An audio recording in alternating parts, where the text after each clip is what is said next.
Hola, Zama. Buenas tardes. Me llamo José Javier y mis aliados me dicen JJ. Bienvenidos a este nuevo episodio de Reflexiones Positivas en 10 minutos, donde hemos dejado ya atrás el libro de Daniel y nos vamos a adentrar en otro personaje mucho más extraordinario que Daniel, que es Jesús. Y vamos a extraer de los evangelios pues ciertos pasajes, ciertas narraciones que nos van a ayudar a sacar lecciones muy interesantes, lecciones positivas y que nos van a ayudar sin duda en nuestra vida.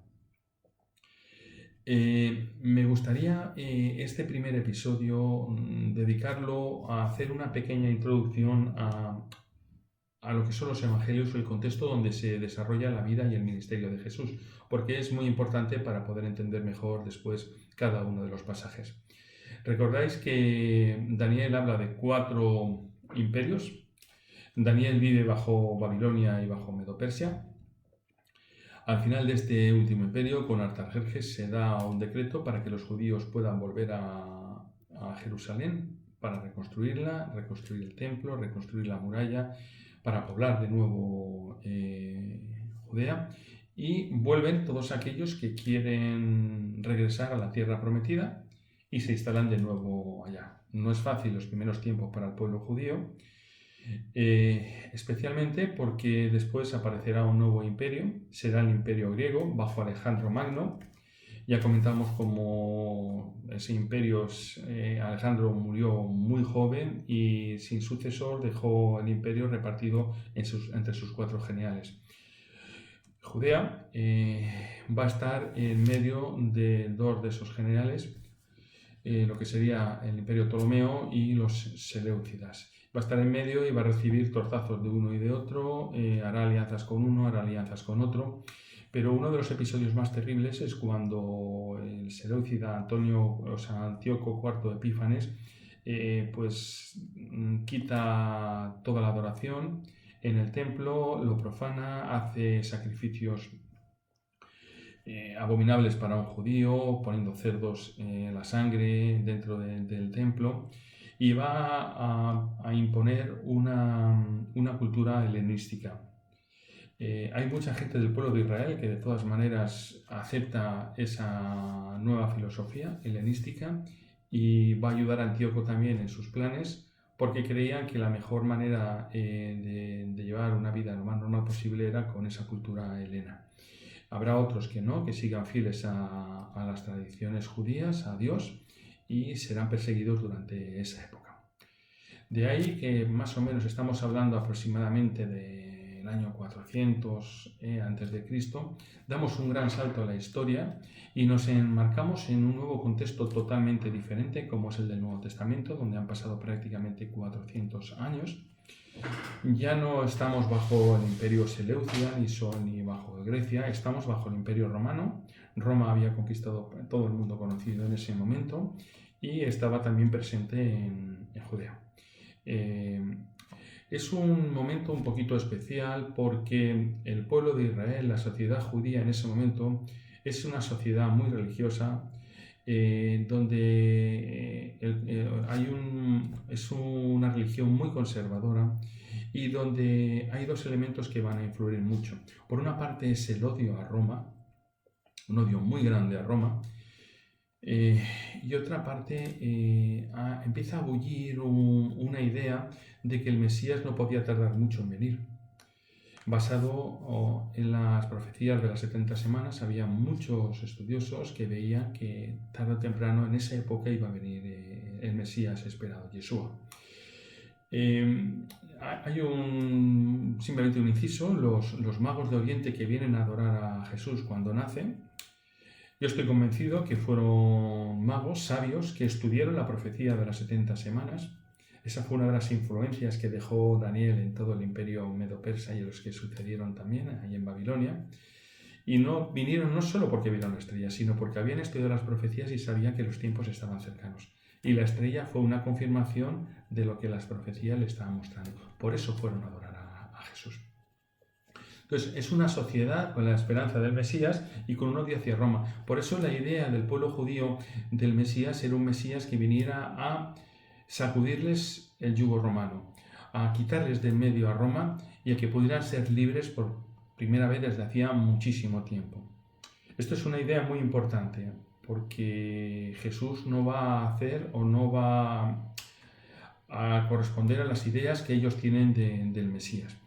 En esa sociedad hay 4 grupos, hay muchos más, pero hay 4 grupos que aparecen en las Escrituras que no sabemos de dónde aparecen y llaman la atención. Por una parte están los saduceos, que es el grupo que mayor poder tiene, que van a ser especialmente todos los sacerdotes. Es un grupo que va a coger muchas de las ideas del helenismo y las va a traer a la religión judía. Por eso los saduceos, aunque el sumo sacerdote era saduceo, no creían en ángeles, no creían en la resurrección, no creían en muchas cosas que el judaísmo tradicional creía.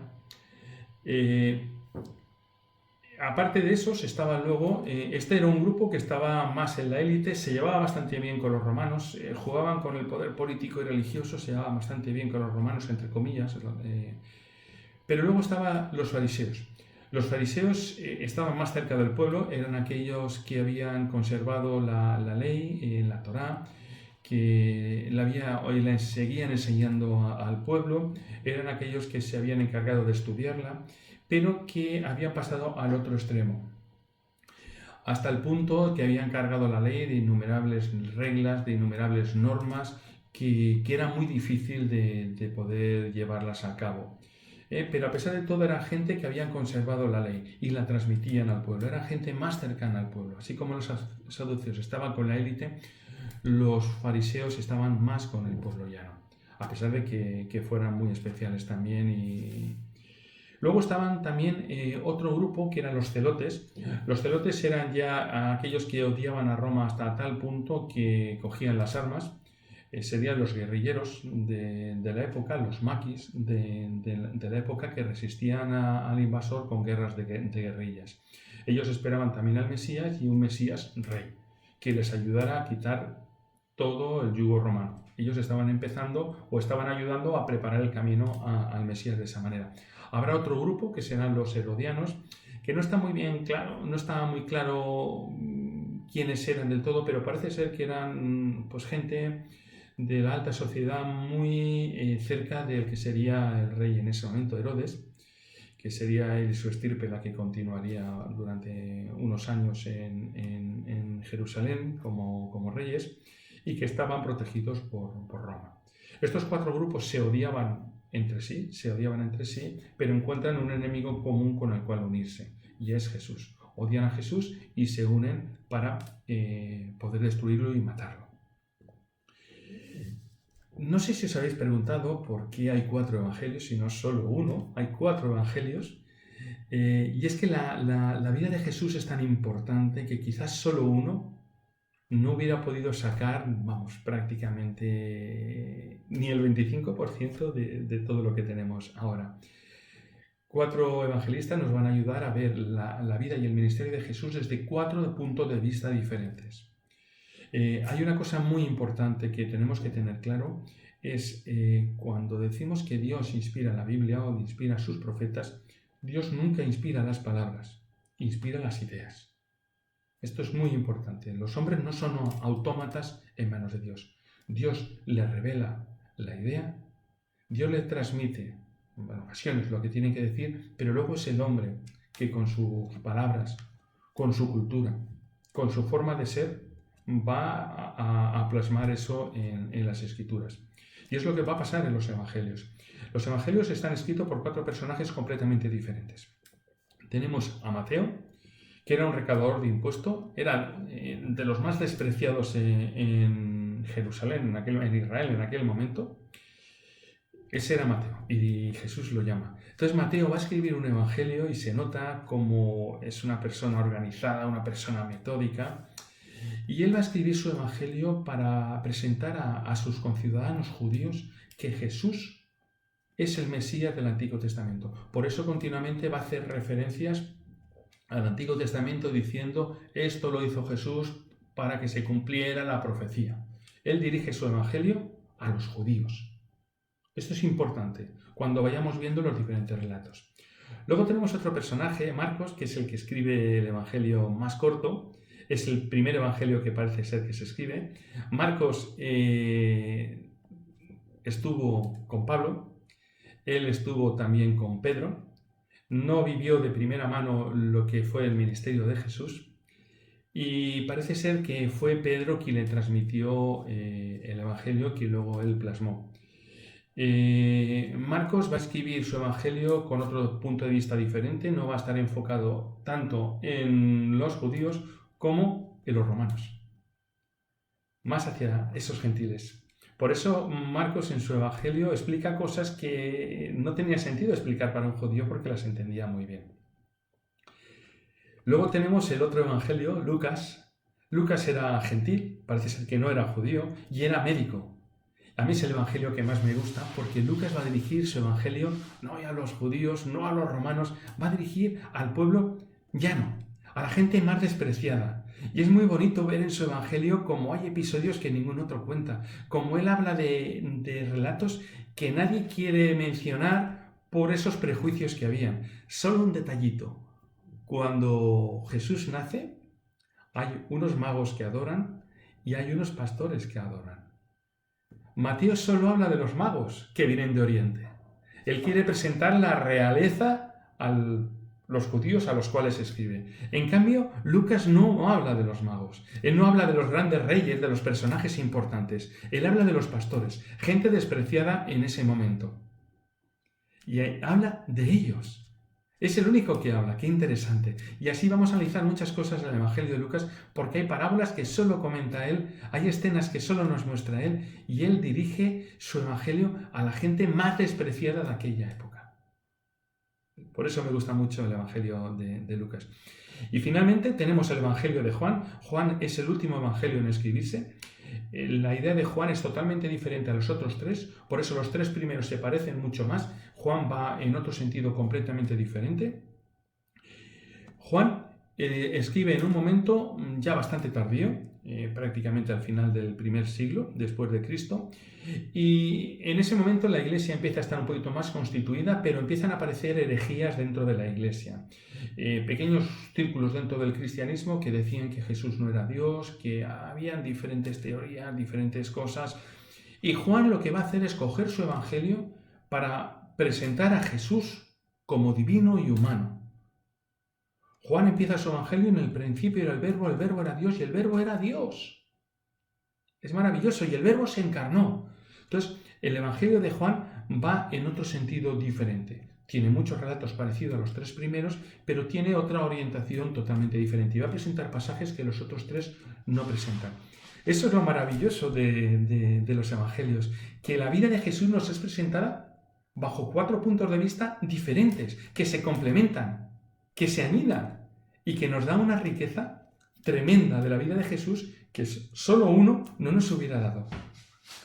Por eso, a partir de ahora, cuando leamos los pasajes, voy a tomar siempre un evangelio clave para ese pasaje y voy a referirme a los otros porque siempre añaden algún detalle. Eso nos va a enriquecer. Voy a utilizar a partir de este momento la Reina Valera del 60, porque la sinopsis que tengo de los evangelios, donde se presentan todos los pasajes paralelos, es precisamente de la Reina Valera del 60. Yo os voy a pedir un favor. Y es que os leáis ya el relato que vamos a tener o que vamos a estudiar en el próximo capítulo el domingo. Es el del endemoniado gadareno. Para mí es uno de los milagros más extraordinarios de Jesús. Se encuentra en Marcos capítulo 5. Yo os invito a que lo leáis porque vais a poder disfrutar mucho más después cuando analicemos el texto. Os invito a hacerlo. Cada día os voy a decir el pasaje que estudiaremos en el siguiente episodio para que vosotros lo podáis repasar y podáis analizar también. Vamos a disfrutar muchísimo con la vida de Jesús. Vamos a sacar elementos maravillosos para nuestras vidas, porque Jesús es el personaje central de todo el Antiguo y el Nuevo Testamento. Él es nuestro Dios. Él vino para salvarnos. Él ha venido para darnos esperanza. Y todo lo que nos va a transmitir es para darnos esperanza y decirnos cuánto nos ama, para decirnos que no estamos solos, aún en los peores momentos. Él va a estar a nuestro lado.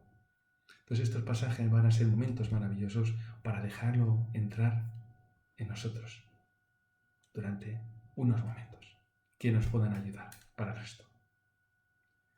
Os invito al próximo domingo a que leáis Marcos 5.